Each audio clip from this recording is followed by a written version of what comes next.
ನಮಸ್ಕಾರ. ನನ್ನ ಹೆಸರು ಕಗ್ಗೆರೆ ಮಂಜುನಾಥ್ ಅಂತ. ಅಸಿಸ್ಟೆಂಟ್ ಪವರ್ಮನ್ ಆಗಿ ಕೆಲಸ ಮಾಡ್ತೀನಿ. ನನ್ನ ಸ್ವರಚಿತ ಕವನ ವಾಚನವನ್ನು ನಿಮ್ಮ ಮುಂದೆ ಪ್ರಸ್ತುತಪಡಿಸ್ತಾ ಇದ್ದೀನಿ. ಕವನದ ಶೀರ್ಷಿಕೆ ಏ ಶಕ್ತಿ ಮಿತ್ರ, ನಿನ್ನ ಶಕ್ತಿಯ ಅರಿವು ನಿನಗಿದೆಯಾ? ಏ ಶಕ್ತಿ ಮಿತ್ರ, ನಿನ್ನ ಶಕ್ತಿಯ ಅರಿವು ನಿನಗಿದೆಯಾ? ಎಲ್ಲ ಕ್ಷೇತ್ರಗಳಿಗೂ ಶಕ್ತಿ ಸಂಚಯಿಸುವ ಶಕ್ತಿ ಮಿತ್ರ, ನಿನ್ನ ಶಕ್ತಿಯ ಅರಿವು ನಿನಗಿದೆಯಾ? ಕಣ್ಣಿಗೆ ಕಾಣುವ ಶತ್ರುವಿನ ಜೊತೆ ಯುದ್ಧ ಮಾಡುವುದೇ ಕಷ್ಟ.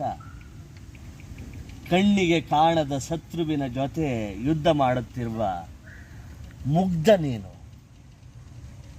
ಶಕ್ತಿ ಮಿತ್ರನೇ, ನಿನ್ನ ಶಕ್ತಿಯ ಅರಿವು ನಿನಗಿದೆಯಾ?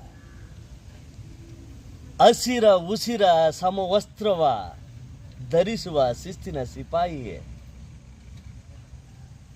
ಬೆಳ್ಳಂಬೆಳಕನ್ನ ಗ್ರಾಹಕರಿಗೆ ತಲುಪಿಸುವ ವಾಹಕನೇ, ಬೆಳಕ ಬಳ್ಳಿಯ ಜೊತೆ ಸರಸವಾಡುವ ಸರದಾರದೆ,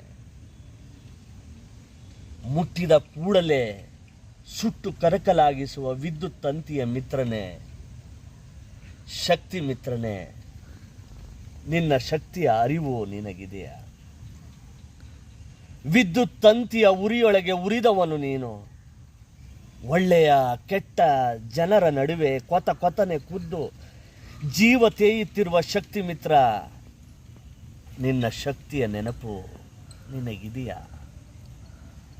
ಎಲ್ಲ ಅರಿವು ಎಲ್ಲ ಶಕ್ತಿಯ, ಎಲ್ಲ ಅರಿವು ಎಲ್ಲ ಶಕ್ತಿಯ, ಎಲ್ಲ ತಿಳುವಳಿಕೆ ಇದ್ದರೂ ಯಾಕೆ ಎಡವುತ್ತಿರುವೆ ನೀನು?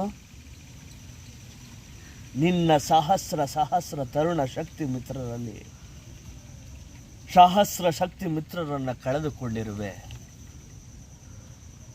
ದೀಪದ ಕೆಳಗೆ ಕತ್ತಲು ಎಂಬರ್ಥಕ್ಕೆ ನೀನು ಅನ್ವರ್ಥವಾಗುತ್ತಿರುವೆ. ಯಾಕೆ ಶಕ್ತಿ ಮಿತ್ರ? ಉತ್ತರ ಹೇಳುವೆಯಾ? ಯಾಕೆ ಶಕ್ತಿ ಮಿತ್ರ? ಈ ಎಲ್ಲ ದುರಂತಗಳಿಗೆ ಕಾರಣ ಹೇಳು ಮಿತ್ರ. ಉತ್ತರ ಹೇಳಲು ಸಾಧ್ಯವಾಗುತ್ತಿಲ್ಲವ?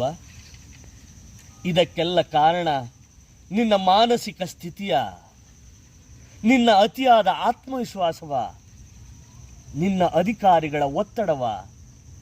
ಹೇಳು ಮಿತ್ರ, ಹೇಳು. ಬೇರೆಯವರ ಮನೆ ಬೆಳಗುವ ಮುನ್ನ ನಿನ್ನ ಮನೆ ಬೆಳಕನ್ನು ಆರಿಸಬೇಡ ಗೆಳೆಯ. ಎಚ್ಚರವಿರಲಿ, ಎಚ್ಚರವಿರಲಿ. ಸುರಕ್ಷಾ ವಲಯ ನಿರ್ಮಾಣ ನಿನ್ನ ಮೊದಲ ಆದ್ಯತೆ ಆಗಿರಲಿ.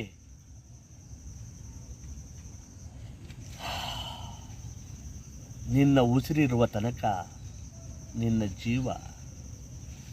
ನಿನ್ನ ಜೀವವಿರುವ ತನಕ ನಿನ್ನುಸಿರು.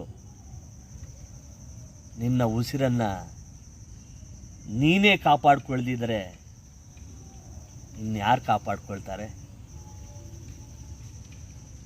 ನಿನ್ನ ಸುರಕ್ಷತೆ ನಿನ್ನ ಆದ್ಯತೆ, ನಿನ್ನ ಸುರಕ್ಷತೆ ನಿನ್ನ ಆದ್ಯತೆ.